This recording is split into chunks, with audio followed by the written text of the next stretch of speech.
Let's go inside, shall we? The fortress door is completely smooth. It has no visible lock, hinge, or keyhole. However, turning your attention to the granite wall, you notice that one of the massive blocks is different from all the others. A small triangle has been cut into the surface. I don't have the blue stone triangle. Gosh. Alright, you search every square inch of the door and surrounding wall, but there appear to be no unusual features. You're examining the stone ramp with a loud roar freezes your blood. Oh, good God, would someone give me the key already? You're examining the stone ramp. Let's see, a Kalte has entered the ice hall. You turn to see the creature bounding towards you. Its jaws are wide open, revealing its barbed tongue. You cannot evade the Kalte, and you must fight it to the death. Is it barbed tongue? The hell? That must make it really hard to lick its private parts. Just saying. Alright, fine. Were we just gonna stand here and take on all comers until the door finally opens? Alright, it's got a combat skill of 10. An endurance of 28. Huh. High endurance, low combat skill. Let's do this. Let's get it on! It's dead. I kicked its butt. I got an instant kill. Remember I said if you have like a high combat skill ratio compared to theirs, you can sometimes see. I basically stabbed it in the eyeball or something. Go us. Alright, if you lose any endurance points during the course of this combat, oh wow. Well, let's see what would happen if I had lost any endurance. I would die. Wow, because it has powerful venom. I am one lucky SOB.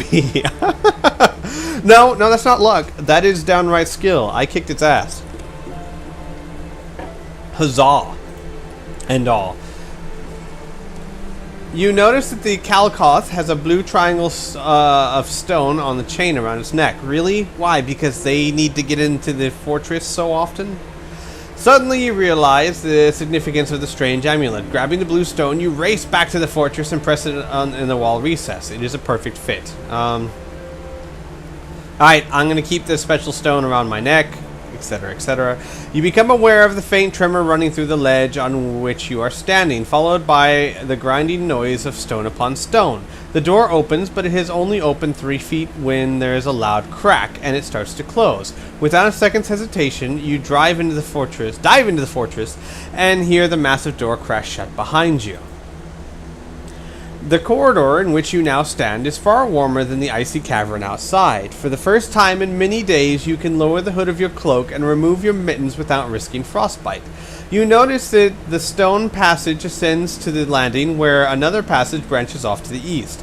Malar bowls hang at regular intervals along the arched ceiling, their unnatural light illuminating the carved walls. As you approach the landing, you notice an archway leading into a small room beyond. A strange sight meets your eyes. Ragged furs, pottery shards, and the debris of hundreds of years seem to have been thrown into this chamber. A large lever protrudes from the wall beside the archway. If you wish to enter the room and investigate the contents, yeah, sure. Let's go rummage through stuff. After 10 minutes of searching the room, you discover an old fur backpack and a long coil of rope. You may take the backpack only if you don't already have one, and the rope counts as 2 backpack items, plus as it takes up an extra space. All right, let's do that. Let's take the rope. Ropa. All right.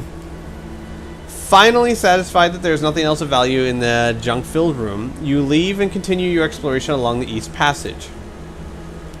You soon reach the bottom of a flight of broad stone steps that ascends northwards to a landing 30 feet above. The center of each step has been worn smooth by the feet of countless creatures that once inhabited the lower levels of Kol Dikaya. As you climb, you wonder how long you will remain undetected. So far, you have neither seen nor heard any other living soul in these deserted passages. Except for those 2 crazy people, but I'm sure they won't warn anyone.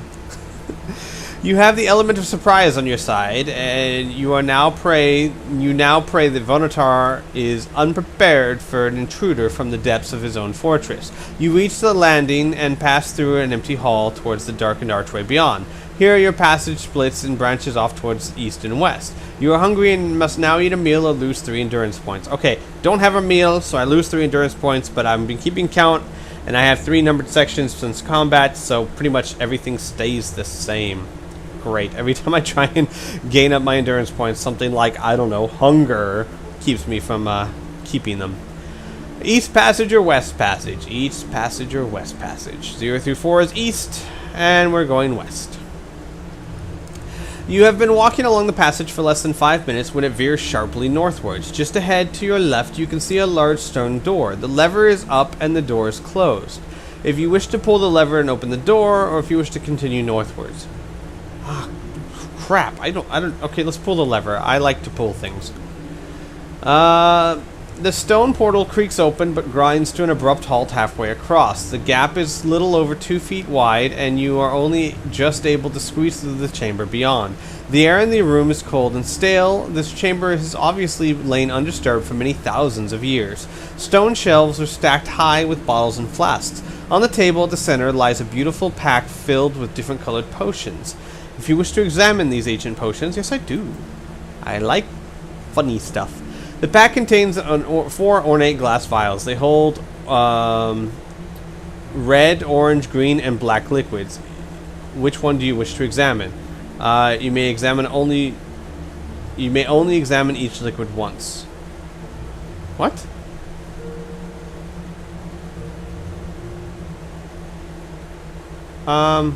Wait, you may only examine each liquid once? That means that I can examine each one, but only once? Okay, no, I'm guessing I can only choose one to examine.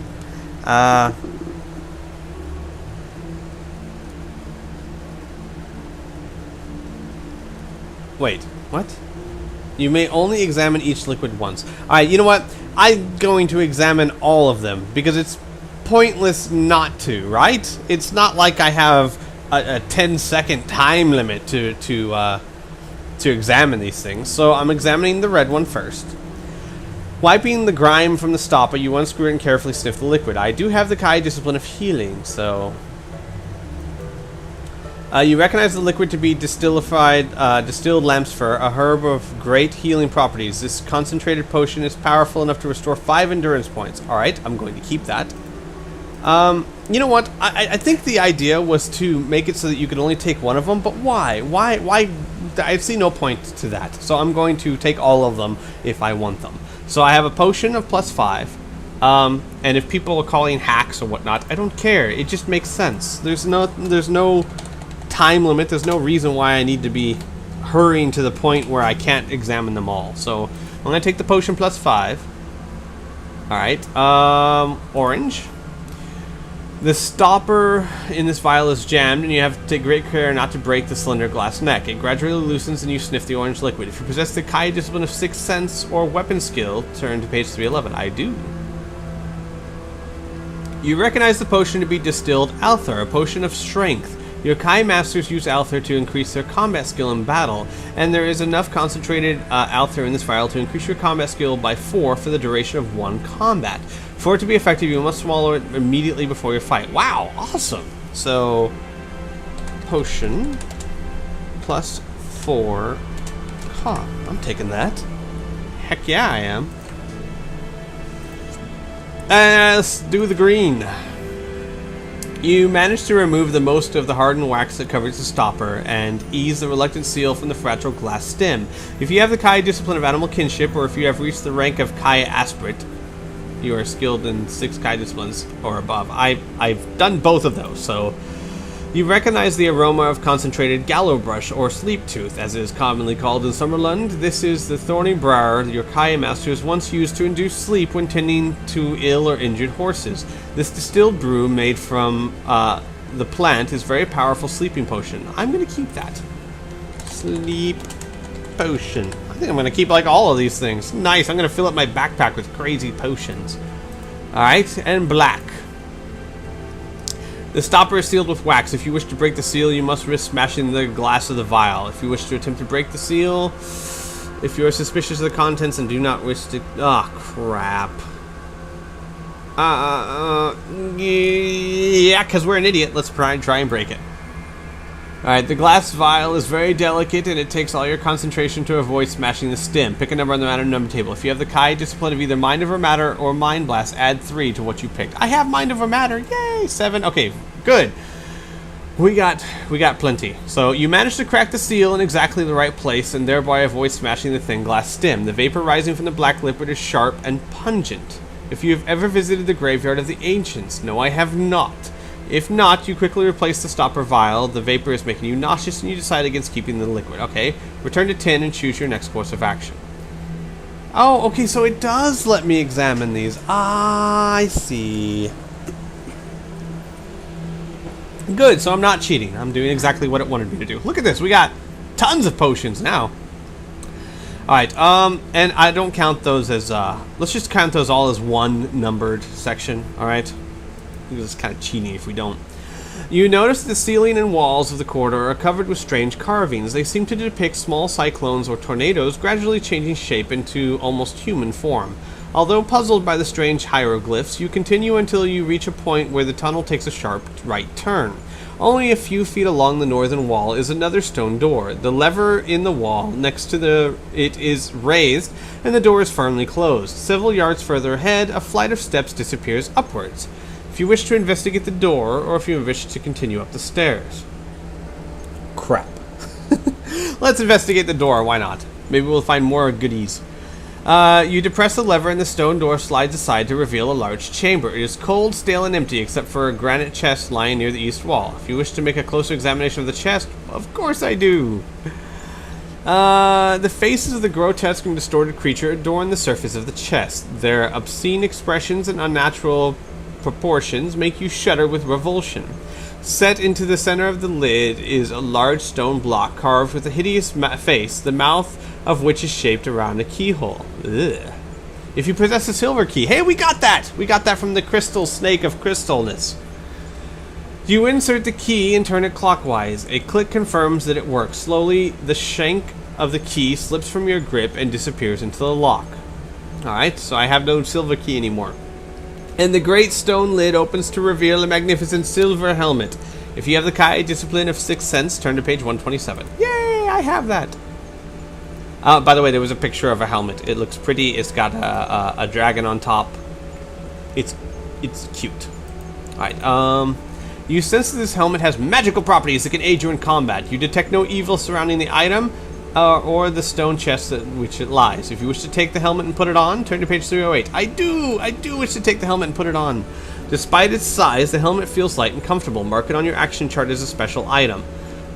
If worn during combat, it will increase your combat skill by 2. The lid of the chest slowly closes, and you leave the chamber. Elated by your magnificent discovery, you continue along the corridor and explore the staircase ahead. Okay, mark the special item as a silver helm. If you are already wearing another helmet, you must discard it if you wish to keep the new find. The text is somewhat ambiguous on this matter, but it is likely that the combat skill bonus is magical in nature and not the result of any physically protective value it might have. Yay! Alright, so I get a new special item that adds 2 to my combat skill. That's a really good find. And especially since it's a special item and you rarely lose those, which means we'll be able to keep this for frickin' ever. Yeah. Alright, that's just a... You see, now you're starting to see why reading all of these books gives you a huge advantage over just starting at, say, like book 9. Alright, silver helm. And it does...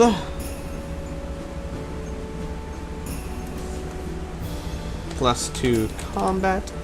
Raises my combat skill +2. Save. Alright. Alright, so my combat skill will be 22 now. Let's go ahead and save this in case something happens. Alright, oh crap. Let's do here. Sorry folks. I did hurry up. Alright, let's just do that. And then we'll put this over here. Special items. Actually, you know what? I don't need to put it on this temporary one. I've got it on the permanent one. Let's go to character. And let's add +2 Come on. Hey! Oh, okay. Well, you know what? We'll just add 2 to their innate.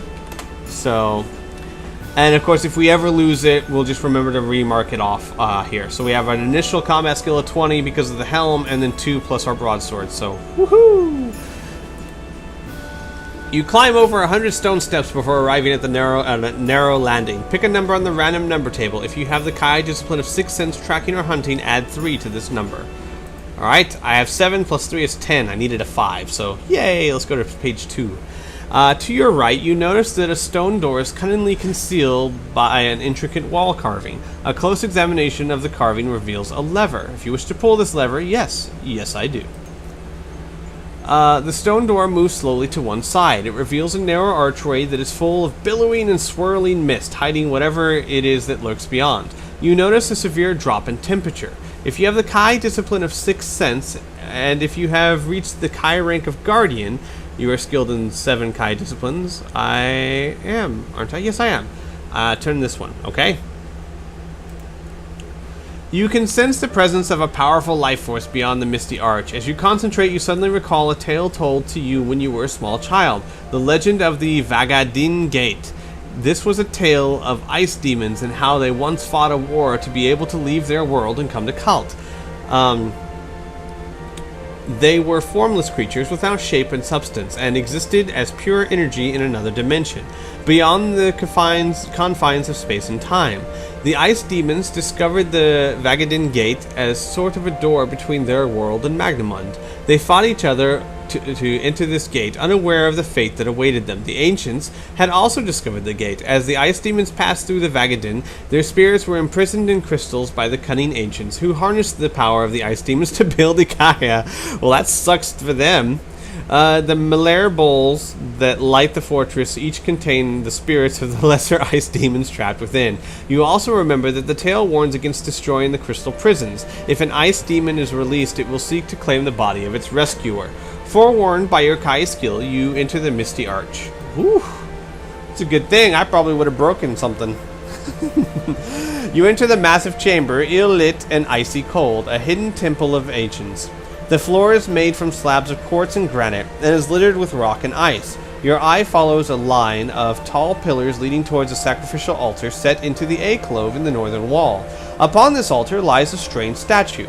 It seems to be carved from smooth white stone, as its head and feet black staves rest upright in holes bored into the altar stone. To the left of the altar, there is a darkened archway, through which a flight of stairs ascends out of view. If you wish to cross the temple and advance towards the staircase, turn to page 60. If you wish to cross the temple floor by stepping only on the quartz flagstones, if you wish to step only on the granite flagstones. Crap! Let's go with granite flagstones? Sure, why not?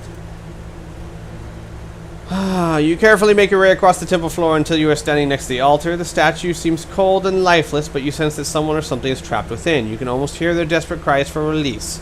If you wish to strike the statue... No, I do not! I wish to leave the temple and head towards the archway by turning to page 306. So I guess I did right by stepping on the granite and not the crystal? Yeah, I think I would have known otherwise. You pass through the archway. As you pass through the archway, you notice a lever set into the dark stone wall. You pull it, and a door slides across, sealing the temple behind you. The temperature is warmer, and you can hear a low rumbling sound somewhere in the distance. Ahead, you can see a light at the end of the dark passageway. You discover that it is shining out of an oblong portal close to the floor, through which you can see a corridor 10 feet below. If you wish to squeeze through the portal and drop to the corridor, or if you wish to continue along the passage. Oh, gosh.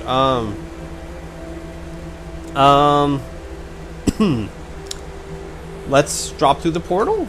Sure, why not? I like crawling through things. Holding your equipment and your breath, you try to land as quietly as you can. Oh, crap. How many points passages? I've gone through at least 5 passages, so 31. We'll be fine. You quietly as you can, you land on the dusty floor of the corridor. Unfortunately, you twist your ankle and fall and cannot stifle a yelp of pain. Lose 1 endurance point. Oh, great. I just changed this. Alright, fine. Then, to your horror, you see an ice barbarian seated less than 30 feet away to your left. His head is slowly turning in your direction. However, a quick glance to your right reveals another corridor leading to the north, less than 15 feet from where you now kneel. If you have the Kai discipline of camouflage, which I do, turn to page 74. Alright. The stone walls of the corridor are covered with strange carvings and which cast deep shadows. Using your skill, you hide yourself in their gloom. The ice barbarian walks slowly towards you, his movements tense and unsteady. Your skin crawls as you notice for the first time his white, pupilless eyes. Holding your breath, you pray that he has not seen you. And choose a random number. Alright then, 2. Hopefully this helps. The ice barbarian passes within 6 inches of your hiding place. He pauses before walking back along the corridor. You breathe a sigh of relief. You have not been discovered. Oh, thank God. Because I don't think I could have handled the old blind man. Alright, if you wish to escape on tiptoe along the northern corridor, turn to 215. If you wish to attack the ice barbarian from behind. Now, better to remain undetected, I think. 215. Hey, look, I get my health point back. Ha ha! Take that, twisted ankle. Alright, turning a corner, you breathe a sigh of relief. Behind you, all is silent. But you become aware that the low rumbling sound you detected earlier is much louder in this corridor. A few yards along your left, a short passage leads to a closed stone door. If you wish to investigate the door, turn to page 13. We have to investigate every door we come across, apparently.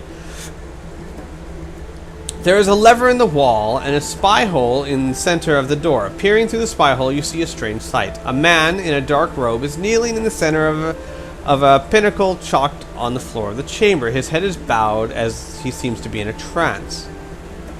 If you wish to pull the lever and open the door, turn to page 128. Wish to leave him where he is. I don't know. Maybe he's a prisoner? Pinnacle's kind of foreboding, but he might be a prisoner, so let's see.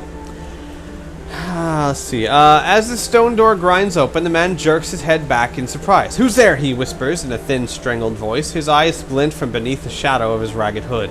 Suddenly, he seems to recognize you and jumps excitedly to his feet. Okay. Honestly, for some reason, I thought it was like a hellgast or something. I don't remember why. I don't know why, but I seem to remember it being a trap. So I was like, but luckily, I was wrong. Okay. "The gods be praised, a Kai Lord. My name is Taiga, and I am a merchant from Ragadorn. The ice barbarians kidnapped me in Lajuk and brought me here. I now await an audience with their new Burmalarak, the summer-learning sorcerer they call Vonatar. It seems he shall decide my fate. But if you can free me from the sorcerer's pentagram, I'll aid you the best I can." You recognize the pentagram to be a circle of binding, a magical prison that can only be broken from the outside. You can easily wipe away part of the circle and free this man. If you wish to free him, if you have ever visited Ragadorn, you can ask him some simple questions about the city to allay your suspicions and that he is who he claims to be. Yeah, I've been to Ragadorn. Let's ask him. That was the city you went to in Fire on the Water. One of the cities you went to. So let's go to page 11. If you wish to ask who the current ruler of Ragadorn is, if you wish to ask the name of the river that divides Ragadorn east and west, if you wish to ask the name of the tavern in Barnacle Street. Oh crap, that means I gotta remember. What was the name of the river? The man stares you straight in the eye and says, "The Ragad." Crap, I don't remember. Let's ask another question. What's the tavern in Barnacle Street? The man hesitates and answers, "Why, the Rusty Anchor Inn, of course." You know, I don't remember any of these. Ah, son of a biscuit. I don't know. He could be right. I don't remember any of those. I'm not going back to book 2 to look it up. So, sure, let's wipe away the seal. Using the edge of your cloak, you wipe away the section of the pentagram that is wide enough to let the man escape. You notice that he is painfully thin and unsteady on his feet. "My thanks, Kai Lord. I shall endeavor to repay your kindness someday if we ever escape from this fortress," he says. "You had best lead. My eyes ail me. I have suffered snow blindness, and the pain still lingers on." You lead the way into the passage, and you are about to turn north into the main corridor when a pair of steely-fingered hands suddenly close around your throat from behind. Oh, Fan-frickin-tastic. Never should have... Why do I listen to myself? A hideous cry betrays the merchant's true identity. He is a Hellghast! I should have listened to myself. A deadly shape-changing servant of the Dark Lords. That's why I seem to remember him being a Hellghast, because he frickin' was. He has tricked you into releasing him from the pentagram, and now he intends to murder you. You desperately fight for air as his skeletal fingers burn and tear at your throat. You lose 6 endurance points. Oh, I deserve it. Oh, man. If you're still alive and manage to break free of his grip, but you must now fight the creature to the death. Due to the surprise of the attack, you cannot swallow any potions before combat. Fine. I do possess the Summer Sword, though, so I am going to kick your butt. The mighty sword illuminates the passage with its golden glow. The Hellghast shrieks a hideous cry and retreats, its eyes glowing a fiery red with hatred and fear. It recognizes the power you wield, a force that spells death and eternal destruction to its kind. In blind panic, it attacks you with a powerful mind blast. Unless you possess the Kai discipline of Mind Shield, you must lose 2 endurance points for every round of combat you fight with this creature. It is immune to Mind Blast. However, because the creature is one of the undead, you double all endurance points. Alright, let's get it on. Battle time! Remember, I lose 2 endurance points for every round, so we have to remember how many rounds and subtract 2 endurance points for each round. It has a combat skill of 22. An endurance of 30. My one big advantage is that I do, well, I'm using the Summer Sword, so I have a combat skill of, hang on. Hey. 10. Plus 10 right now, because I'm using the Summer Sword. Alright, so we go to battle. And he has a combat skill of 22. And 30. So, not only do I kick his butt in combat skill, I also do double endurance points. So, let's try and end this quickly. Battle! Dead! Take that, servant of evil! Alright, so, and then I lose an extra 2. So, I'm at 23. 23. Alright, so I killed it in one blow and lost 2 endurance points for my trouble. Fantastic. Nice. That ended rather well, I think. Alright, let's bust this back down to 2. Alright. Good.